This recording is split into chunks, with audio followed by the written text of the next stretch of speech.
Statins are by far the most common class of cholesterol-lowering medications. Some classic examples here, simvastatin, brand name Zocor, atorvastatin, brand name Lipitor, rosuvastatin, brand name Crestor, and pravastatin, brand name Pravachol. So remember certainly that statin ending. Now, the mechanism of action here is statins inhibit HMG-CoA reductase. And what that enzyme does is it is a critical enzyme in the formation of cholesterol. It's actually what they call the rate-limiting step in the formation of cholesterol.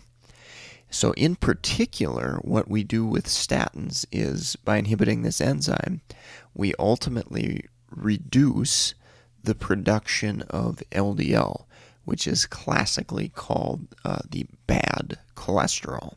The benefit of lowering cholesterol is we can reduce the risk of heart attack, reduce the risk of stroke, and also reduce the risk of atherosclerosis. So these are kind of those fatty type deposits within the arteries, the vessels, that can lead to constriction and lack of blood flow, and potentially, obviously, events like I mentioned with heart attack and stroke.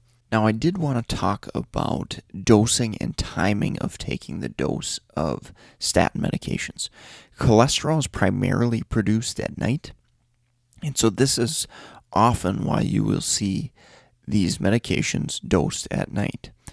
Now, how particular is this? How important is this? I would much rather have a patient take the medication, because we know with statins and cholesterol therapy that adherence is not very good sometimes. So I would definitely make sure the patient can be adherent whatever time of day they take the medication. That's number one. And secondly, some of these shorter half-life statins, such as simvastatin, it's maybe a little more appropriate to dose at night, or maybe a little more important than, let's say, rosuvastatin, which tends to have a longer half-life. So again, step one is make sure whatever time of the day that they take it regularly. Probably a little bit more preferred at night, and especially more preferred at night if it's a shorter half-life statin, such as simvastatin, for example. Now, as far as side effects goes, the most common side effect that you're probably going to hear patients report is myopathy, which is kind of this all-over muscle pain, muscle soreness. I would say that patients maybe have a hyper-awareness to this adverse effect. Generally, this side effect is not life-threatening, but in very rare cases, statins can lead to rhabdomyolysis, which is basically a breakdown of muscle or muscle damage, leading to renal failure potentially. With that said, there is a lab that we can take a peek at, and that lab is CPK, creatinine phosphokinase. And in situations, again, extremely rare situations where this is elevated, that can potentially be due to statins, amongst other things. Now, liver function is also something that is extremely rare. So we may have situations where statins may induce liver impairment. And actually, the FDA recently, within the last few years, I guess, recommended that routine liver function testing isn't necessary anymore because of the extreme rareness of liver issues with the use of statins. So routine monitoring is no longer recommended. However, if you've got a patient with symptoms of liver failure, jaundice, anything like that, certainly monitoring or checking liver functions would be an important thing to do. Again, hepatic impairment, hepatic failure has been reported rarely with statins, so it can happen, but keep in mind, extremely, extremely rare. Now, if we have a patient with myopathy, with muscle soreness, and it's, mild to moderate, it's not much of an issue, maybe we've checked CPK, everything's fine there. Certainly the patient is going to want to probably stop that statin medication. And, justifiably, that's a legitimate thing to do and maybe an appropriate thing to do. However, in those situations, we may want to retry the patient on that statin and or switch to a different statin. I've definitely had patients that have trouble tolerating one statin, but they seem to do fine on a different statin. So that definitely is reasonable to consider. Now, if you've had a patient with rhabdomyolysis and or liver toxicity, liver failure due to statin therapy, obviously that's a situation where you'd definitely be a lot less likely to re-challenge a statin. Definitely something you probably wouldn't do in that situation. But again, if they've just had some myopathy, maybe in rare cases, some stomach upset or other minor adverse effects, you definitely consider an alternative statin. We've got some drug interactions with statins, probably of highest note or most memorable. We've got other cholesterol medications called fibrates, so gemfibrozil, fenofibrate, and gemfibrozil particularly may be a little bit higher risk for causing myopathy and rhabdomyolysis if used in combination with statins. I have seen them used together, particularly maybe a rosuvastatin with gemfibrozil or with fenofibrate. I have seen other statins used as well with these medications, and it's one of those situations where you need to weigh the risk versus benefits. The fibrates are generally used to bring down triglycerides, and if we've got a patient with severely high triglycerides, that may present issues, for pancreatitis or things like that. We may need to utilize both medications.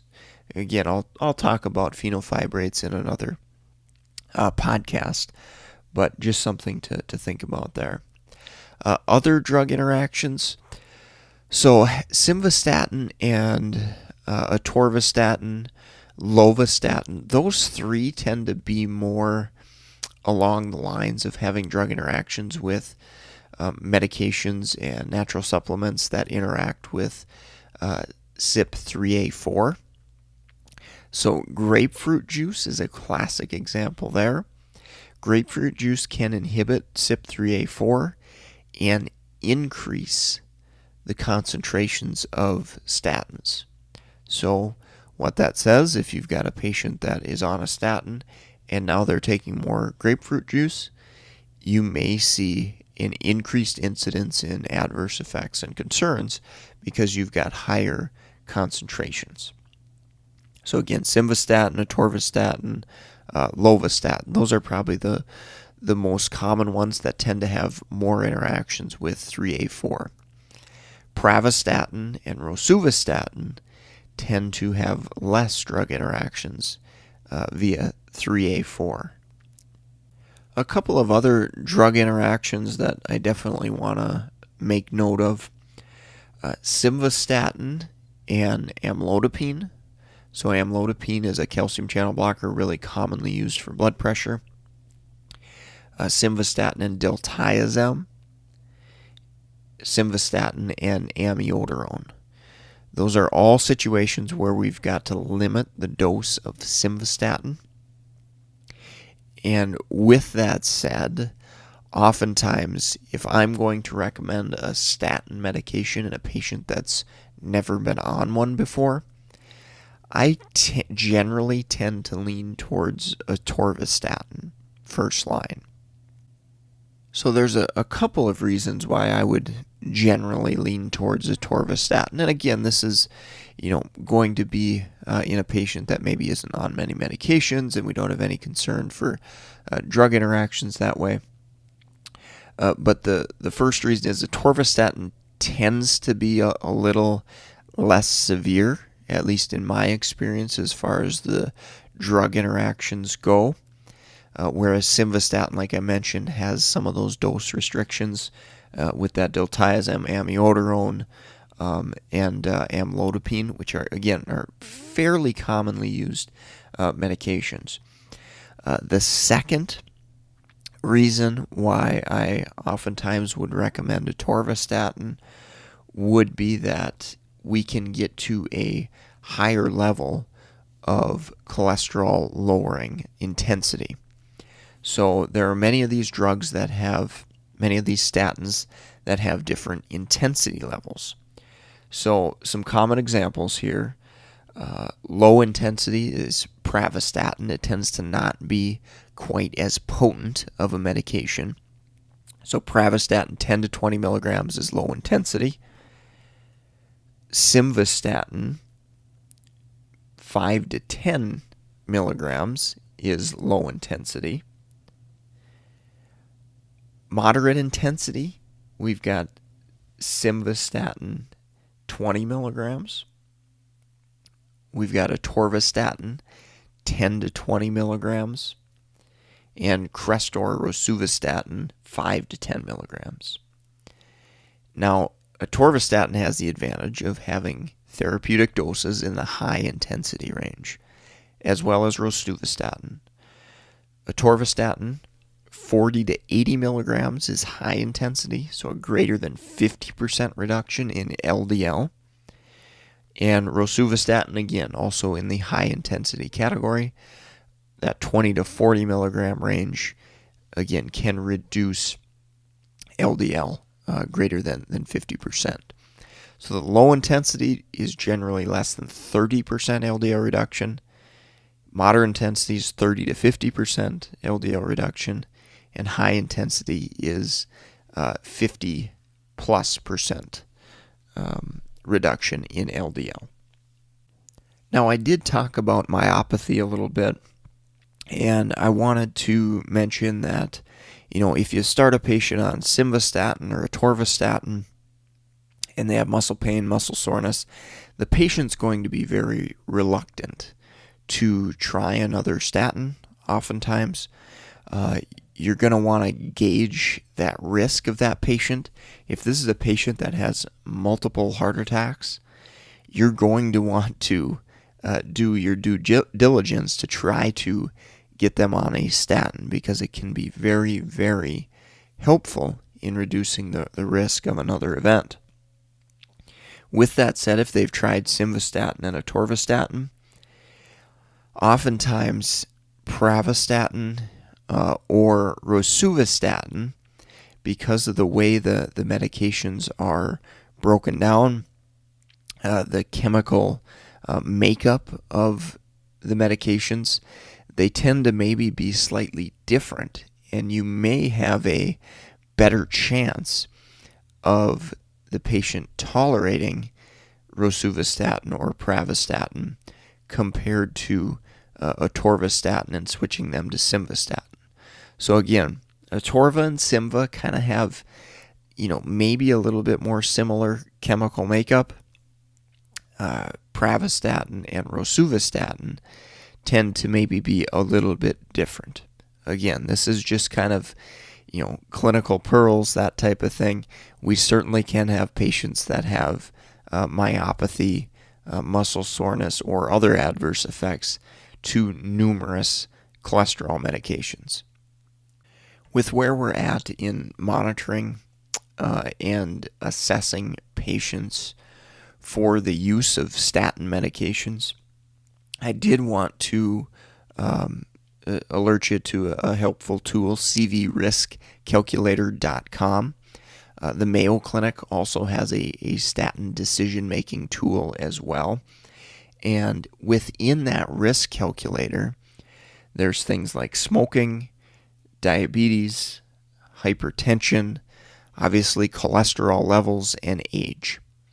So within that calculator, that will basically spit out a number, and with those risk factors in place, that number, that percentage that you'll get, is a 10-year risk stratification. And from that number, you will receive recommendations as to, what intensity of statin you should utilize. There's also recommendations on aspirin therapy as well. And so I think it's an important tool to kind of look at, you can kind of play around with, see how those risk factors, whether it be smoking or diabetes, really impacts selection and recommendations, as well as that 10-year risk of a cardiovascular event. So again, cvriskcalculator.com is oftentimes the one that I utilize there. I think that wraps up today's episode. I certainly thank you for listening. You can find a free 100-question pharmacology practice exam at reallifepharmacology.com. Simply subscribing will get you access to that. And I hope you enjoyed this episode, and take care and have a great rest of your day.